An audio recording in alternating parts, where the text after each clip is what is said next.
Good morning, students. I am Niyati Koteja, welcoming you all to the class of Managerial Economics. We are doing unit number 3, cost analysis, and that today we are going to start our last part of unit number 3, that is on cost function and incremental and sunk cost. Okay, so this is the course content of unit number 3. In that we have completed concept of cost of production, then we have completed concepts of cost accounting and economic cost, variable and fixed cost, opportunity cost, marginal cost concept. Then we have understood relationship between cost and rate of output in short run as well as in long run. Short run માં આપણે બંને curves શીખેલા, average total cost curve and marginal cost curve in short run as well as long run cost માં આપણે long run average total cost curve, long run average total cost curve and long run marginal cost as well. Okay, so today we are going to start our last topic, that is on incremental and sunk cost. Okay, so let us start this part with cost function. Cost of any product is a function of many variables. કોઈ પણ એક વસ્તુ, કોઈ પણ એક product બનાવવા માટે ઘણા બધા ટાઈપ્સના કોસ્ટ થતા હોય. એ કોસ્ટ આપણે ડિટેલ્સમાં સમજ્યા. So there are main two types of cost, variable cost as well as fixed cost. Okay, so cost of any product is a function of many variables. In other words, cost is determined by many factors. So ઘણા બધા એવા factors હોય એના લીધે કોસ્ટમાં change આવતો હોય. Okay, આપણે marginal કોસ્ટનો concept સમજીએ. એમાં શું હતું કે જો આપણું પ્રોડક્શન આપણે 1 યુનિટથી ઇન્ક્રીઝ કરીએ તો સામે ટોટલ કોસ્ટમાં કેટલો ચેન્જ આવે છે, that is known as marginal cost. Okay, so A change આવ્યો કોસ્ટમાં, એ શેના લીધે આવ્યો, that is known as cost function. They are called determinants of cost, કે કોસ્ટ શેના લીધે જનરેટ થાય છે, શેના લીધે ઇન્ક્રીઝ થાય છે. Symbolically it can be expressed as CX. CX means cost function. CX means cost function. Cost of product X is equal to function of OX, T, I, Q and G.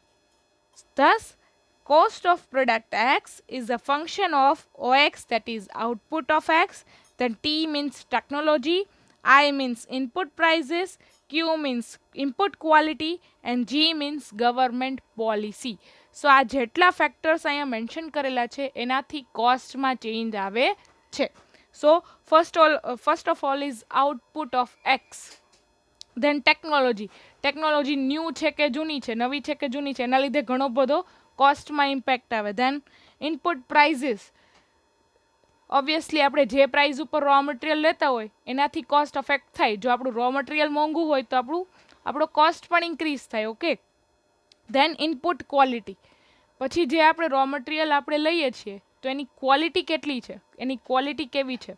જો quality સારી હશે row મટીરિયલની તો obvious છે કે આપણા પ્રોડક્ટની પણ quality સારી બને. ઓકે, સો એનાથી input quality, that means raw મટીરિયલની જે ક્વોલિટી છે એનાથી કઈ રીતે કોસ્ટ ઉપર ઇમ્પેક્ટ આવે છે તે. And last one is government policy. જો ગવર્મેન્ટ પોતાની પોલિસીઝ ચેન્જ કરે તો એ સ્પેસિફિક ઇન્ડસ્ટ્રીને અફેક્ટ થાય, તો એનાથી શું કોસ્ટમાં ઇન્ક્રીઝ થાય છે, that is known as cost function. Okay, so cost function is the function of output of X, technology, input prices, then input quality and government policy.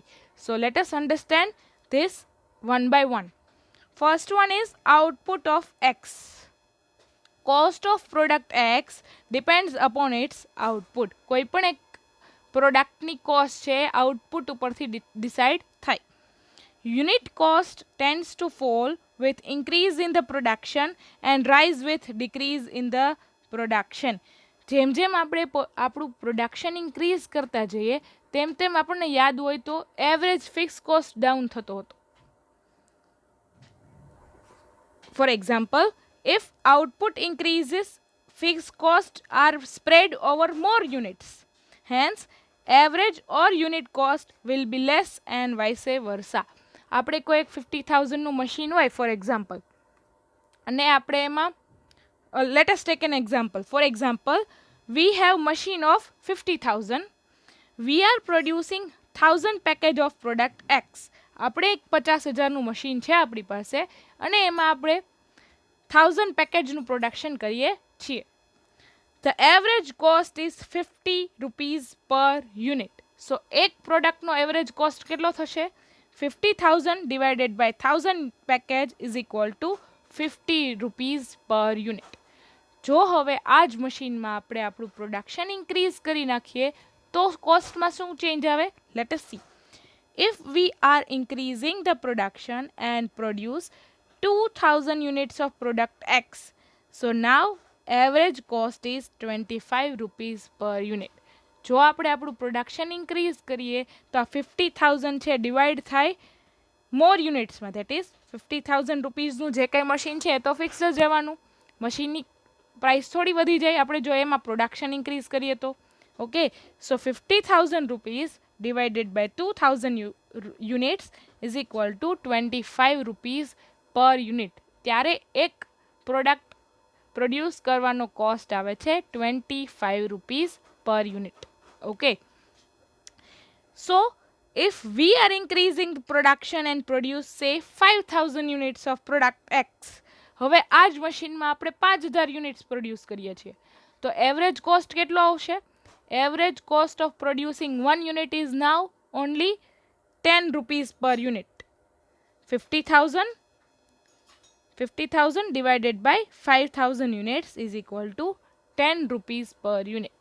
So આ example ઉપરથી એમ સમજાય છે કે જેમ જેમ કોઈ કંપની પોતાનું પ્રોડક્શન ઇન્ક્રીઝ કરે છે તેમ તેમ એને એવરેજ કોસ્ટ નીચે આવતો જાય છે. Average cost of producing one unit is going down because of fixed cost. કોઈક મશીનરી હોય એનો આપણે એફિશિયન્ટલી યુઝ કરીએ, દેટ મીન્સ આપણે જેની કેપેસિટી હોય એટલો આપણે યુઝ કરીએ તો આપણને એવરેજ કોસ્ટ પર યુનિટ સાવ ઓછો આવે. સો આઉટપુટ ઓફ એક્સ, જેમ જેમ આપણે આપણું પ્રોડક્શનનો સ્કેલ ઇન્ક્રીઝ કરીએ તેમ તેમ આપણને ઇકોનોમીઝ ઓફ સ્કેલનો બેનિફિટ થાય, તેના લીધે આપણી કોસ્ટ ઓછી આવે. So cost is depend upon output. જેટલું આપણું પ્રોડક્શનનું સ્કેલ વધારે તેમ આપણું કોસ્ટ ઓછો. ઓકે, કોઈ પણ એક નાની કંપની હોય, કોઈ પણ એક નાની હેન્ડમેડથી જે કંઈ બ્રેડ પ્રોડ્યુસ કરતી હોય, ફોર એક્ઝામ્પલ કોઈ કંપની હેન્ડમેડથી બ્રેડ પ્રોડ્યુસ કરતી હોય તો એનો કોસ્ટ ઓફકોર્સ વધારે હોય કમ્પેરેટિવલી કે જે ઓટોમેટિકલી પ્રોડક્શન કરે છે. જો કોઈ કંપની ઓટોમેટિકલી પ્રોડક્શન કરતું હોય તો એનું પ્રોડક્શનનો સ્કેલ વધારે હોય અને બીકોઝ ઓફ પ્રોડક્શનનો સ્કેલ વધારે હોય એનો average cost of producing one unit is lower and lower. Okay, because જેમ જેમ આપણે આ મશીનરીનો યુઝ એફિશિયન્ટલી કરીએ, ધેટ મીન્સ પહેલાં આપણે નાવ 1,000 પેકેજ જ પ્રોડ્યુસ કરતા હતા 5,000ના મશીનમાં, ધીમે ધીમે આપણે પ્રોડક્શન ઇન્ક્રીઝ કરીને 2,000નું કર્યું તો આપણો એવરેજ કોસ્ટ નીચે આવ્યો. ધીમે ધીમે આપણે વધારે પ્રોડક્શન કરવા લાગ્યા, દેટ ઇઝ 5,000 યુનિટ. આપણે એ મશીનનો યુઝ વધારે કરવા માંડ્યા, that's why cost of producing one unit is now only 10 rupees પર યુનિટ. ઓકે, જ્યારે આપણે 1,000 પેકેજ પ્રોડ્યુસ કરતા હતા ત્યારે એવરેજ કોસ્ટ કેટલો હતો? 50 રૂપીઝ પર યુનિટ. જેમ જેમ આપણે પ્રોડક્શન ઇન્ક્રીઝ કર્યું તેમ તેમ આપણો એવરેજ કોસ્ટ નીચે આવતો ગયો 10 રૂપીઝ પર unit. Okay, so sometimes cost is depend upon output. Okay, second one is technology. Technology is another important determinant of cost. The use of capital intensive methods of production and modern technology have resulted in cost economy, lower prices and better quality. For example, using of latest and more faster machinery that works automatically produces faster and provides best quality. આપણે કોઈ for example જૂનું machine હોય તો of course છે કે એમાં મેન્ટેનન્સનો cost પણ વધારે આવતો હોય અને જૂનું મશીન એવું બને કે એટલું ફાસ્ટ પ્રોડક્શન ના કરી શકતું હોય કમ્પેરેટિવ ટુ લેટેસ્ટ મશીન. જો આપણે એની જગ્યાએ લેટેસ્ટ મશીન ઇન્સ્ટોલ કરીએ તો by using of new technology, નવી ટેકનોલોજીના લીધે આપણું પ્રોડક્શન મે બી બની શકે કે ફાસ્ટર થાય, faster production, better quality, and that works automatically. So એનાથી કોસ્ટમાં બેનિફિટ થાય કે એક તો એક નવી ટેકનોલોજીનો એક બેનિફિટ છે કે ફાસ્ટર પ્રોડક્શન કરે છે. જેમ જેમ ફાસ્ટ પ્રોડક્શન કરીએ તેમ તેમ પ્રોડક્શન ઇન્ક્રીઝ થાય, અને પ્રોડક્શન ઇન્ક્રીઝ થાય તો આપણી cost, average cost per unit down થાય. Okay. Second benefit, it provides better quality. જો ક્વોલિટી સારી હશે, એ જ કોસ્ટમાં આપણને ક્વોલિટી સારી મળતી હોય પ્રોડક્ટની, સો ઓફકોર્સ આપણને બેનિફિટ થાય. ઓકે. સો એના લીધે નવી ટેકનોલોજીનો યુઝ કરવાના લીધે આપણે એક તો કોસ્ટ પણ ઓછી આવે અને સારી ક્વોલિટીની વસ્તુ પણ બને. That's why technology affects the most. Okay. કોઈ કંપની પાસે જૂની ટેકનોલોજી હોય ને કોઈ કંપની પાસે નવી ટેકનોલોજી હોય, તો ઓફકોર્સ જે કંપની પાસે નવી ટેકનોલોજી છે એને સારી વસ્તુ એ જ પ્રાઇઝમાં પ્રોવાઈડ થતી હશે comparatively to older one. Okay. So technology affects the cost. Third one is input prices. In order to produce goods, several inputs are needed for raw materials of various types like labor, power, transport, insurance, capital, etc. So અલગ અલગ ઇનપુટની જરૂર પડે કોઈ એક product produce કરવા માટે. For example raw material અલગ અલગ ટાઈપના જોઈએ. then we require labor, then we require power, transportation, insurance, capital, etc. If prices of such inputs in the form of raw material charges, wages, electricity, transportation, insurance charges, etc. are high, then cost of production would naturally increase. જો આપણને કોઈ એક વસ્તુ produce કરવા માટે row મટીરિયલની જરૂર પડતી હોય ને એ રો મટીરિયલ જ આપણને વધારે પ્રાઇઝીસમાં, હાઈ પ્રાઇઝીસમાં મળતું હોય તો ઓફકોર્સ છે કે આપણો કોસ્ટ વધવાનો. અને બીજી વાત કે જો કોઈ એક પ્રોડક્ટ બનાવવા માટે આપણે રો મટીરિયલની રિક્વાયરમેન્ટ હોય અને એવું બને કે રો મટીરિયલ આપણને કોઈ દૂર જગ્યાથી લેવું પડતું હોય, તો ઓફકોર્સ છે કે ટ્રાન્સપોર્ટેશન કોસ્ટ વધે, અને ટ્રાન્સપોર્ટેશનની કોસ્ટ વધવાથી ઓવરઓલ કોસ્ટ આપણી પ્રોડક્ટને બનાવવાની ઓવરઓલ કોસ્ટ પણ અફેક્ટ થાય. પછી લેબરના વેજીસ, એવું બને કે આપણી ફેક્ટરી એક જગ્યાએ છે કે ત્યાં લેબરની અવેલેબિલિટી ઓછી છે, તો ઓફકોર્સ છે કે ત્યાં વેજીસ વધારે હોય, જે કાંઈ લેબર્સ આપણને મળે છે એ વધારે વેજ ચાર્જ કરવાના. ઓકે. સો વેજીસના લીધે આપણી ઓવરઓલ કોસ્ટ ઇન્ક્રીઝ થાય. ધેન ઇલેક્ટ્રિસિટી, અલગ અલગ રૂલ્સ હોય છે ગવર્મેન્ટના ઇલેક્ટ્રિસિટી માટે. ઓકે. સો ઇલેક્ટ્રિસિટીનો કોસ્ટ. ઓકે. સો આ બધા કોસ્ટ અફેક્ટ કરે છે પ્રોડક્ટના પ્રોડક્શનમાં. ઓકે. સો ઇનપુટ પ્રાઇઝીસ કે જે કાંઈ આપણે ઇનપુટ યુઝ કરીએ છીએ, ફેક્ટર્સ યુઝ કરીએ છીએ કોઈ એક પ્રોડક્ટ બનાવવા માટે, એના પ્રાઇઝ ઉપરથી આપણા કોસ્ટ નક્કી થાય છે. Okay. If input prices are low then cost would fall. આ બધી વસ્તુ આપણને જો ઓછા ભાવે મળે તો ઓફકોર્સ છે કે આપણી પ્રોડક્ટ છે એ ઓછા ભાવે કે ઓછા પ્રાઇઝમાં કે ઓછા કોસ્ટમાં પ્રોડ્યુસ થઈ શકે. Fourth one is input quality. If the quality of inputs is low or inferior, production would suffer and cost would rise. જો આપણી પ્રોડક્ટ જે કાંઈ આપણે ઇસ્તેમાલ કરીએ છીએ પ્રોડક્ટ બનાવવા માટે, જે કાંઈ રો મટીરિયલ યુઝ કરીએ છીએ, એ રો મટીરિયલની ક્વોલિટી જ ઓછી હશે કે સાવ નબળી ક્વોલિટી હશે તો એના લીધે આપણી પ્રોડક્ટમાં પણ ઇમ્પેક્ટ આવશે. ને પ્રોડક્ટ જો આપણી ઇન્ફિરિયર ક્વોલિટીની થશે તો કસ્ટમર છે માઇટ બી ના પ્રિફર કરે લેવા માટે. Okay. So if the quality of inputs is better, production would increase and unit cost would fall. For example, if company is using inferior quality of raw materials, then they have a more wastage and it also affects company's image in the market. જો કંપનીના raw material જો ઓછી ક્વોલિટીના હોય, નબળી ક્વોલિટીના હોય, તો એના લીધે બની શકે કે પ્રોડક્શનમાં વેસ્ટેજ વધારે જાય, ને વેસ્ટેજના લીધે આપણી પ્રોડક્ટનો કોસ્ટ વધે. ઓકે. અને બીજી ઇમ્પેક્ટ એ પણ આવે કે આપણી ઇમેજ, આપણી કંપનીની ઇમેજ માર્કેટમાં ડાઉન થાય because of we are using inferior quality of raw material.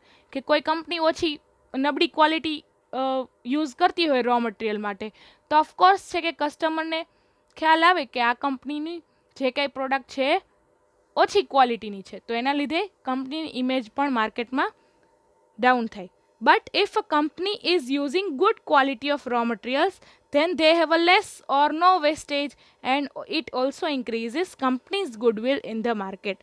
જો કંપની સારી રો મટીરિયલ યુઝ કરતી હોય, સારી ક્વોલિટીની રો મટીરિયલ યુઝ કરતી હોય, તો ઓફકોર્સ છે કે પ્રોડક્ટ છે એ સારી વસ્તુ બનવાની, એન્ડ પ્રોડક્ટ છે જે ફિનિશ્ડ ગુડ છે એ સારું બનવાનું. સો એના લીધે બે ફાયદો થશે કે વેસ્ટેજ નહીં થાય because company is using good quality of raw material, and second impact એ આવશે કે કંપનીની ઇમેજ, કંપનીની ગુડવિલ પણ માર્કેટમાં ઇન્ક્રીઝ થશે.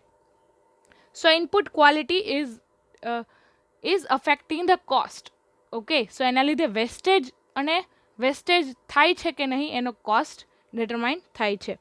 Fifth one is government policy. Nowadays, government controls and regulates business and industry. Government policy pertaining to taxation, subsidy, wage fixation, export imports, licenses, etc. affects cost structure of industry to a great extent.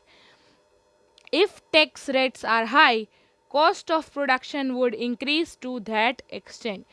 For example, કોઈ પણ એક એવી company હોય કે એનું જે કાંઈ raw material use થતું હોય એ કોઈ ફોરેન કંપની પાસેથી ઇમ્પોર્ટ કરતા હોય.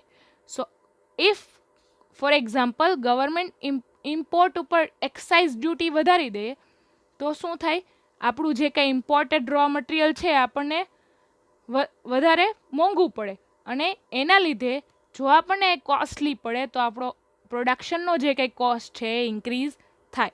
સો આના લીધે આપણી પ્રોડક્શન કોસ્ટમાં ઇમ્પેક્ટ આવે. That's why government policy is affecting our cost of production. For example tax rate બની શકે કે ગવર્મેન્ટ છે આપણે જે કાંઈ રો મટીરિયલ યુઝ કરતા હોય એ ટાઈપના રો મટીરિયલમાં ટેક્સ રેટ ઇન્ક્રીઝ થઈ જાય, તો બની શકે કે આપણો કોસ્ટ ઓફ પ્રોડક્શન ઇન્ક્રીઝ થાય, અને કોસ્ટ ઓફ પ્રોડક્શન ઇન્ક્રીઝ થવાના લીધે આપણો ઓવરઓલ ટોટલ કોસ્ટ પણ ઇન્ક્રીઝ થાય. So government policy is affecting a lot to આ ઇન્ડસ્ટ્રી. હા, બની શકે કે ગવર્મેન્ટ કોઈ વાર આપણને સબસિડી આપે, અને સબસિડી આપે તો આપણી પ્રોડક્શન કોસ્ટ ઓછી થાય અને એના લીધે આપણને બેનિફિટ થાય. સો બની શકે કે સમટાઈમ્સ સબસિડીના લીધે પણ ઘણી ઇન્ડસ્ટ્રીને બેનિફિટ થતા હોય છે, એવું નથી કે દરેક ટાઈમે લોસ થાય. Okay, so this are the factors that affects companies cost. First one is output, કે આપણે કેટલું પ્રોડક્શન કરીએ છીએ એના ઉપર આપણા કોસ્ટ ડિપેન્ડ છે. Then technology, that means which type of technology we are using. સારી ટેકનોલોજીનો યુઝ કરીએ તો ઓફકોર્સ આપણી પ્રોડક્શનની કોસ્ટ ઓછી આવે. ધેન ઇનપુટ પ્રાઇઝીસ, જો રો મટીરિયલ છે, વેજીસ છે, ઇલેક્ટ્રિસિટી છે, ટ્રાન્સપોર્ટેશન છે, એનો કોસ્ટ ઓછો હશે તો ઓફકોર્સ આપણી કોસ્ટ ઓફ પ્રોડક્શન ઓછી થશે. જો આ બધી વસ્તુ આપણને વધારે પ્રાઇઝમાં મળશે તો આપણી કોસ્ટ ઓફ પ્રોડક્શન પણ ઇન્ક્રીઝ થશે. ધેન ઇનપુટ ક્વોલિટી, જો આપણે સારી ક્વોલિટીનું રો મટીરિયલ યુઝ કરીશું તો આપણે એટલું વેસ્ટેજ ઓછું થશે અને માર્કેટમાં પણ ગુડવિલ સારી થશે. ધેન ગવર્મેન્ટ પોલિસી, અલગ અલગ ટેક્સ રેટ અને સબસિડીઝ આપણી ઇન્ડસ્ટ્રી ઉપર અફેક્ટ થતી હોય છે, એના લીધે આપણા કોસ્ટ ઓફ પ્રોડક્શનમાં જે કંઈ ચેન્જીસ આવે that is known as government policy. So these are the factors that affects directly on cost of product X. So our cost of product X is equal to function of output, technology, input prices, input quality and government policy. So આ બધી વસ્તુના લીધે કોસ્ટમાં change આવે, that is known as cost function. Understand? So now let us start today's topic, that is incremental and sunk cost. So incremental costs. Let us understand what is incremental cost. Incremental costs are defined as the change in overall cost that results from a particular decision being made. તમને સમજાય તો કે incremental cost. So incremental means, what is the meaning of increment? Increment means something to rise, કંઈક વધારે થવું, કંઈક increase થવું, that is known as incremental. So incremental costs are defined as change in overall cost. Overall cost માં ફેરફાર આવે, overall cost increase થાય that results from a particular decision being made. કંપનીને ઘણા બધા ડિસિઝન લેવા પડતા હોય, એ ડિસિઝનના લીધે ઓવરઓલ ટોટલ કોસ્ટમાં ચેન્જ આવે, that is known as incremental cost. It is the addition to the total cost due to the change in the level or nature of business activity. જો company એવું decision લે કે આપણે પ્રોડક્શનને expand કરવું છે, તો expand કરવા માટે ન્યૂ મશીનરી જોશે, ન્યૂ ટેકનોલોજી જોશે, તો એના લીધે ઓવરઓલ કોસ્ટમાં ઇન્ક્રીઝ થાય. સો એવા ટાઈપના કોસ્ટને કહેવાય incremental cost. This change may take a several forms like addition of new product line, is changing the channel of distribution, adding a new machine, replacing accountant with machine by a better machine, then expansion to additional markets, etc. કોઈ પણ company એવું decision લે છે કે આપણે નવી product line add કરવી છે. ઓકે, ફોર એક્ઝામ્પલ કોઈ કોસ્મેટિકની કંપની હોય, એને કોસ્મેટિકની સાથે સોપ પણ પ્રોડ્યુસ કરવા હોય, તો એ નવી પ્રોડક્ટ લાઇન થઈ ગઈ. એ નવા પ્રોડક્શનનું જો કંપની ડિસિઝન લે છે, તો એ ડિસિઝનના લીધે કંપનીને આખો સોપ માટે પ્લાન્ટ પહેલાં ઊભો કરવો પડશે, તો એ પ્લાન્ટનો ઓવરઓલ કોસ્ટ, ધેન એમાં મશીનરી જોશે, લેબર્સ જોશે પ્રોડ્યુસ કરવા માટે, રો મટીરિયલ જોશે, તો એ બધા કોસ્ટને કહેવાય ઇન્ક્રીમેન્ટલ કોસ્ટ.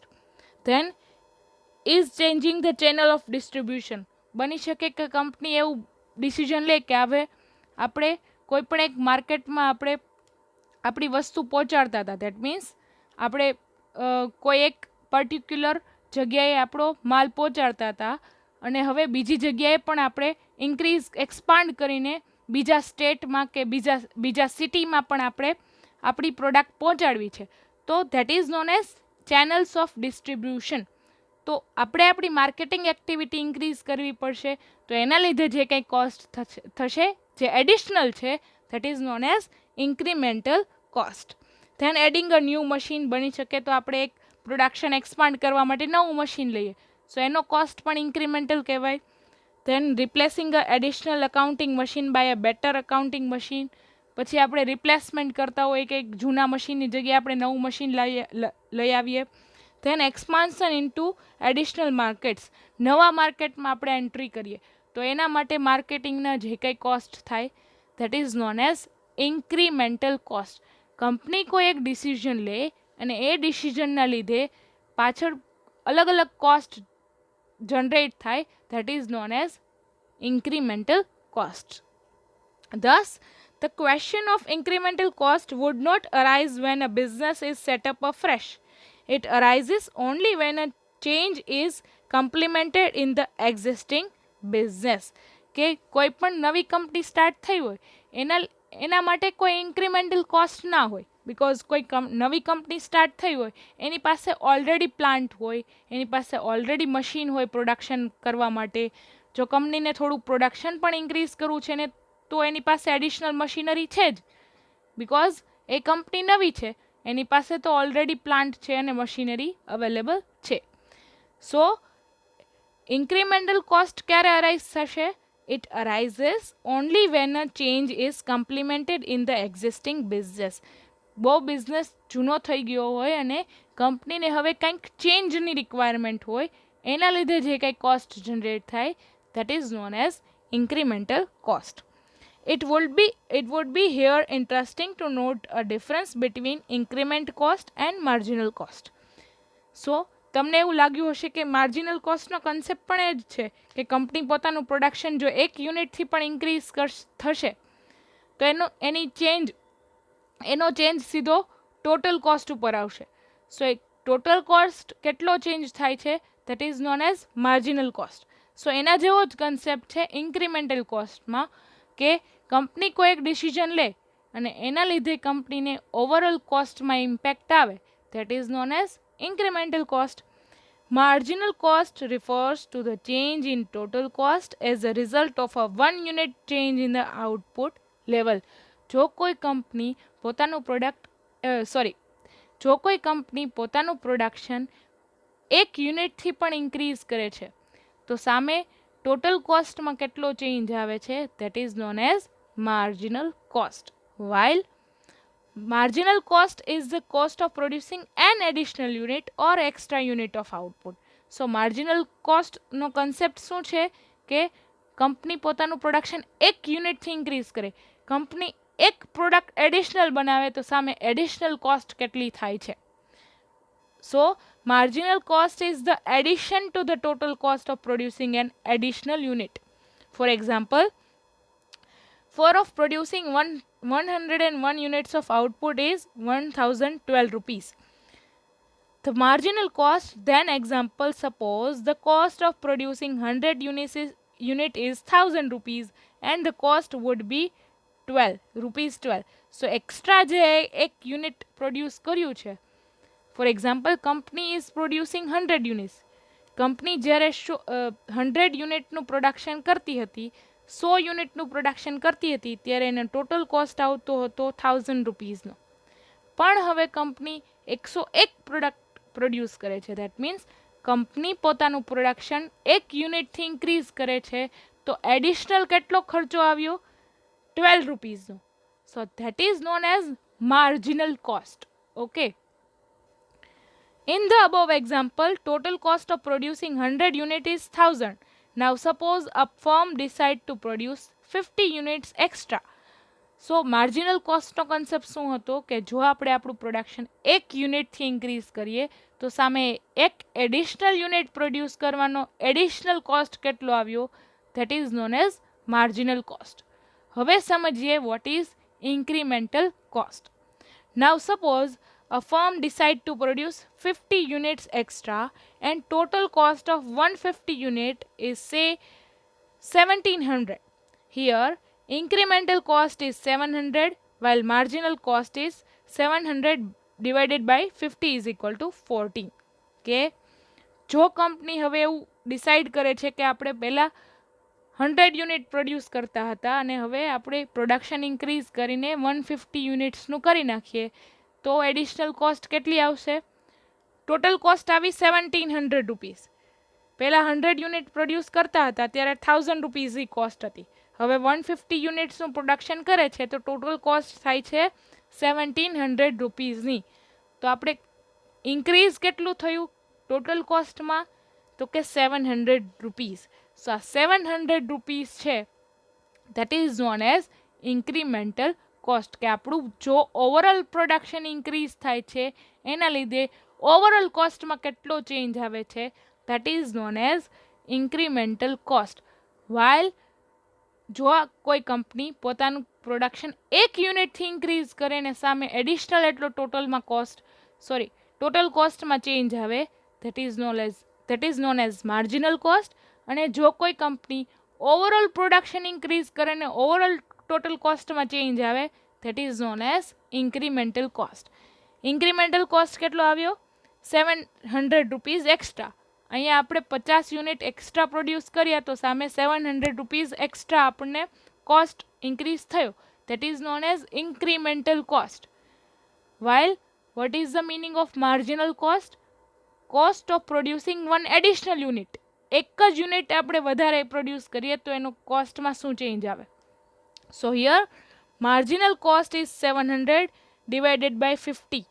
કે આ 50 યુનિટ્સ જે એડિશનલ પ્રોડ્યુસ કર્યા છે એનો એડિશનલ કોસ્ટ થાય છે 700 રૂપીઝ. તો માર્જિનલ કોસ્ટની ફોર્મ્યુલા શું હતી, change in cost divided by change in quantity. So change in cost is 700 rupees divided by change in quantity. આપણે કેટલી ક્વોન્ટિટી ઇન્ક્રીઝ કરી તો કે 50 યુનિટ્સથી 700 divided by 50. Here 700 divided by 50 is equal to 14 rupees per unit.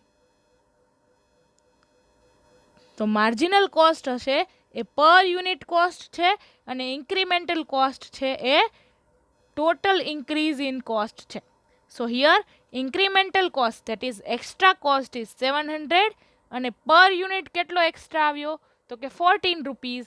સો આ 14 rupees એ કહેવાય marginal cost. Okay, સો totally overall cost increase થાય તો તેને ઇન્ક્રીમેન્ટલ કોસ્ટ કહેવાય, અને પર યુનિટ ઇન્ક્રીઝ થાય તો તેને માર્જિનલ કોસ્ટ કહેવાય. Thus, incremental cost is an aggregate. Aggregate means overall. Overall change in total cost as a result of particular decision of a firm. In a calculating incremental cost, only those costs are to be included which actually change as a result of a particular decision of a firm. For example, કોઈ company એવું decision લે છે કે આપણે નવી production line introduce કરવી છે, કે આપણે નવી એડિશનલ વસ્તુ પ્રોડ્યુસ કરવી છે. હવે નવી પ્રોડક્ટ પ્રોડ્યુસ કરવા માટે મેં એક એક્ઝામ્પલ આપ્યું હતું કે કોઈ કોસ્મેટિકની કંપની છે એવું ડિસિઝન લે કે આપણે એક સોપનું પ્રોડક્શન કરવું છે વધારે, તો એ સોપના પ્રોડક્શન માટે કંપનીને આખો નવો પ્લાન્ટ જોશે. સોપના પ્રોડક્શન માટે પછી નવી મશીનરીઝ જોશે, એક્સ્ટ્રા લેબર્સ જોશે સોપના પ્રોડક્શન માટે. તો આ જે એક્સ્ટ્રા ખર્ચો થયો because of we are producing now soap, so એના લીધે જે કંઈ ટોટલ કોસ્ટ આવે that is known as incremental cost. Let us understand the concept of sunk cost. On the other hand, sunk costs are those which are not affected or altered by a change in the level of business activity. It will remain the same whatever the level of activity. The sunk cost refers to money that has already been spent and which cannot be recovered. In business, the axiom that one has to spend money to make money.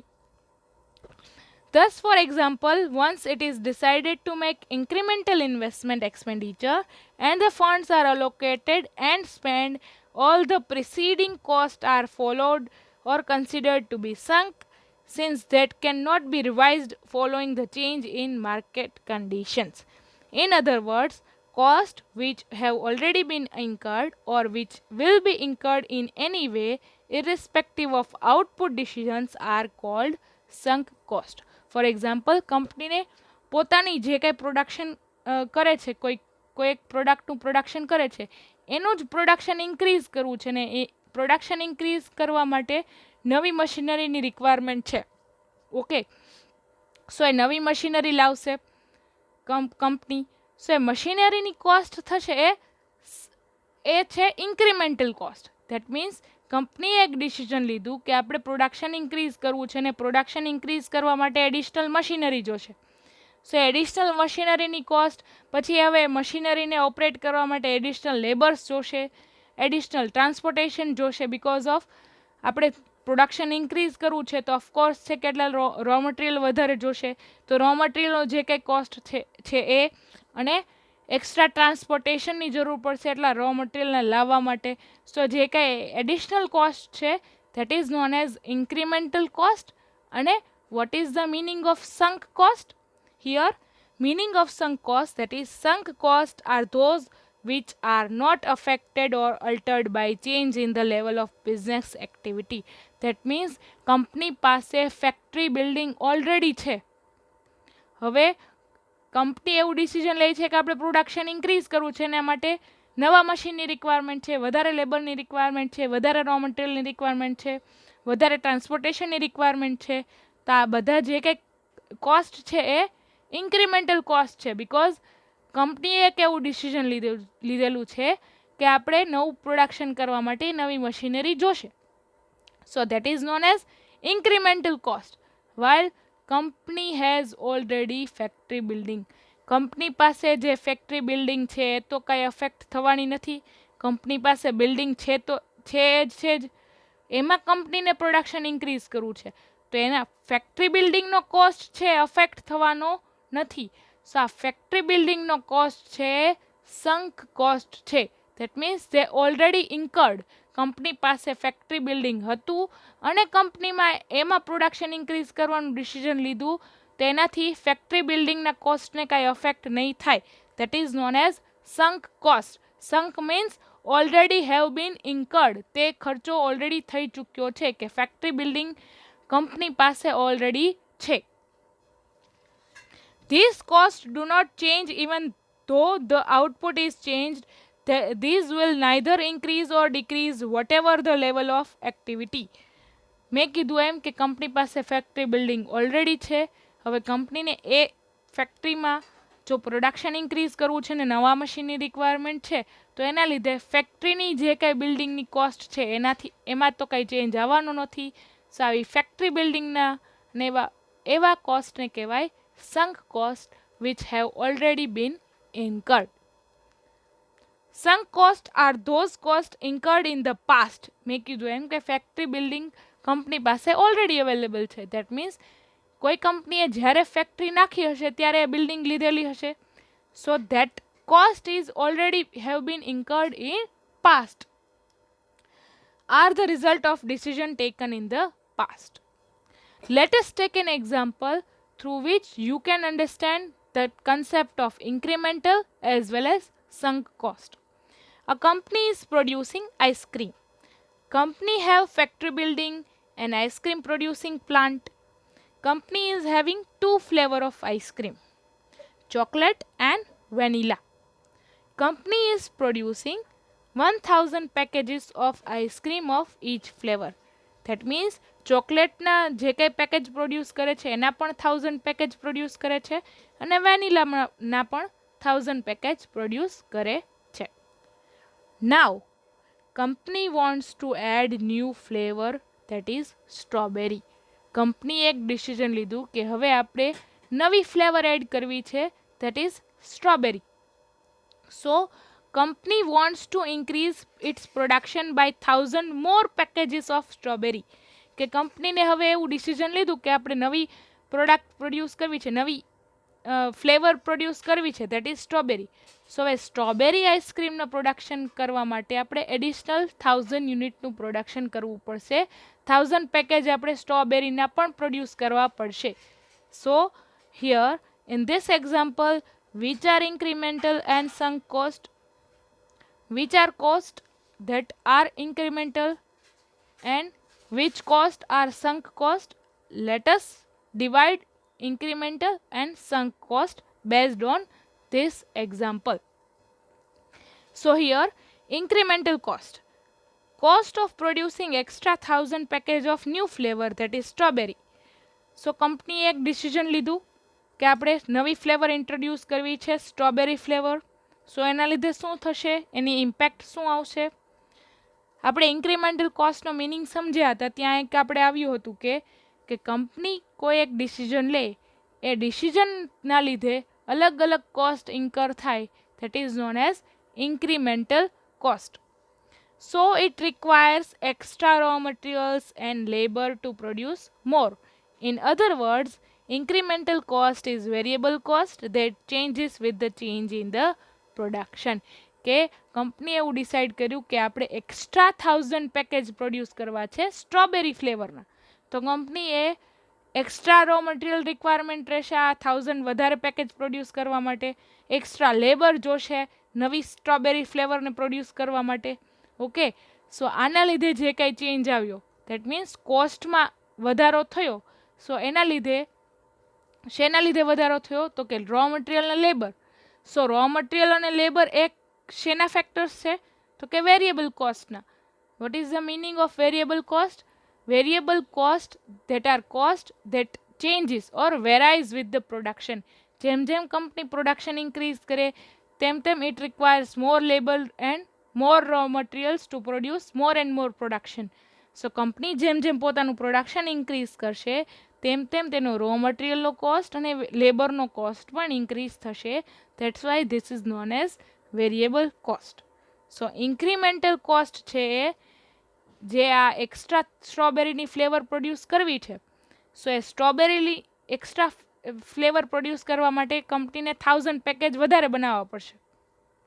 પહેલાં તો ચોકલેટના ને vanilla 1000 બનાવતા હતા, હવે નવી flavour add કરે તો નવી ફ્લેવરના પણ 1000 બનાવવા પડે. સો એ એક્સ્ટ્રા 1000 બનાવવા માટે એક્સ્ટ્રા રો મટીરિયલ જોશે અને એક્સ્ટ્રા લેબર જોશે. સો એ એક્સ્ટ્રા એડિશનલ કોસ્ટ છે that is known as incremental cost. While sunk cost, cost that have already been incurred. That means company પાસે ઓલરેડી ફેક્ટરી છે, ફેક્ટરી બિલ્ડિંગ છે, ice cream પ્રોડક્શનનો plant છે, તો extra પ્લાન્ટની રિક્વાયરમેન્ટ નથી. આ જે કંઈ પ્લાન્ટ છે એનો યુઝ કરીને પણ નવી પ્રોડક્ટ કે નવી ફ્લેવર બનાવી શકાય એમ છે. ઓકે, અને ફેક્ટરી બિલ્ડિંગ કે કંપની પાસે ફેક્ટરી બિલ્ડિંગ ઓલરેડી અવેલેબલ છે જેમાં એ પ્રોડક્શન કરે જ છે, અને હવે એક ડિસિઝન લીધું છે કે હજી એક આપણે ફ્લેવર એડ કરીએ. So okay, so factory બિલ્ડિંગની requirement નથી, નવી ફેક્ટરીની રિક્વાયરમેન્ટ નથી, નવા પ્લાન્ટની રિક્વાયરમેન્ટ નથી. જે કાંઈ આપણે કોસ્ટ થયો હતો ફેક્ટરી બિલ્ડિંગનો અને પ્લાન્ટનો, તે તો પહેલાંથી જ થયો હતો જ્યારે કંપનીએ સ્ટાર્ટ કર્યું પોતાનું પ્રોડક્શન. જ્યારે કંપની પોતે એસ્ટાબ્લિશ થઈ ત્યારે જ એને ફેક્ટરી બિલ્ડિંગ લીધી હોય, ત્યારે જ તેને પ્લાન્ટ એસ્ટાબ્લિશ કર્યો હોય. તો જે કાંઈ આવા કોસ્ટ હોય એ ઓલરેડી ઇન્કર થઈ ગયા હોય પાસ્ટમાં. ઓકે, અને કંપની એવું ડિસિઝન લે કે સ્ટ્રોબેરીની નવી ફ્લેવર લાવી છે, સો એના લીધે કાંઈ ફેક્ટરી બિલ્ડિંગની કોસ્ટમાં કે પ્લાન્ટની કોસ્ટમાં કાંઈ ચેન્જ થતો નથી. So this cost remains fixed. So આવા કોસ્ટ હોય છે જનરલી ફિક્સ કોસ્ટ હોય છે કે કંપની પાસે જે કાંઈ ફેક્ટરી અવેલેબલ છે એમાં જે સ્ટ્રોબેરીની નવી પ્રોડક્ટ પ્રોડ્યુસ કરી શકે એમ છે, તો એ ફેક્ટરી બિલ્ડિંગની કોસ્ટ છે તો ફિક્સ્ડ જ રહેવાની, અને પ્લાન્ટની પણ કોસ્ટ ફિક્સ રહેવાની. Okay, this cost remains fixed and do not change with the change in the production. Company પાસે જે કાંઈ ફેક્ટરી છે એનો જ યુઝ કરીને એમાં એક એડિશનલ પ્રોડક્ટ્સ બનાવી શકે છે, that is strawberry flavour. Okay, so factory બિલ્ડિંગનો કોઈ કોસ્ટ ઇન્કર થવાનો નથી. હા, કોસ્ટ ઇન્કર થશે એડિશનલ, કે એડિશનલ રો મટીરિયલ જોશે, એડિશનલ લેબર જોશે આવી સ્ટ્રોબેરી ફ્લેવર પ્રોડ્યુસ કરવા માટે. ઓકે, સો તેને કહેવાય ઇન્ક્રીમેન્ટલ કોસ્ટ. જ્યારે ફેક્ટરી બિલ્ડિંગ નવી ફેક્ટરીની રિક્વાયરમેન્ટ નથી, જે કંપની પોતાની પાસે ફેક્ટરી છે એનો જ યુઝ કરી શકે એમ છે. સો આવા કોસ્ટ થયા હોય કંપનીને ફેક્ટરીના, એ જનરલી પાસ્ટમાં થયા હોય કે જ્યારે કંપની એસ્ટાબ્લિશ થઈ હોય, તો આવા કોસ્ટને કહેવાય સંક કોસ્ટ.